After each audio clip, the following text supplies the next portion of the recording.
সামন পাট পিছন পাট, সামন পাট পিছন পাট। নতুন যারা বিয়ে করছেন তারা অবশ্যই আমার পেজে নক করুন, বিকজ অরিজিনাল আকাশমণি কাঠের খাট আমার কাছে পাবেন। কারণ নতুন বিয়ে করছেন মানেই তো বুঝতেছেন ব্যাপারটা।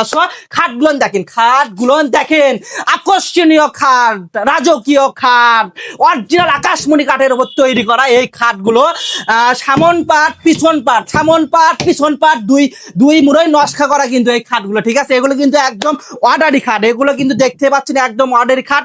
নতুন যারা বিয়ে করছেন, ঠিক আছে, যারা নতুন বিয়ে করছেন, খাট ভাঙার ভয় আছে, তারাই কিন্তু আমাকে এই খাটগুলোর জন্য নক করবেন। অরিজিনাল আকাশমণি কাঠের খাট দেখতে পাচ্ছেন। নকশাটা দেখেন, নকশাটা আবার দেখাও, নকশাগুলো দেখতে পাচ্ছেন, দেখেন নকশা, দেখেন ফিনিশিং, দেখেন এগুলো কিন্তু এখনো বার্নিশ করা হয়নি, এগুলো কিন্তু অর্ডারি খাট, এখনো বার্নিশ করা হয়নি। পিছন পাটটা দেখাও, পিছন পাটে কিন্তু নকশাগুলো দেখতে পাচ্ছেন। এখানে কিন্তু একটা নাই গাইস, এখানে কিন্তু একটা নাই, এখানে কিন্তু আরো আছে, যে পিছনে আছে, তার পিছনে আছে, ওখানে আছে।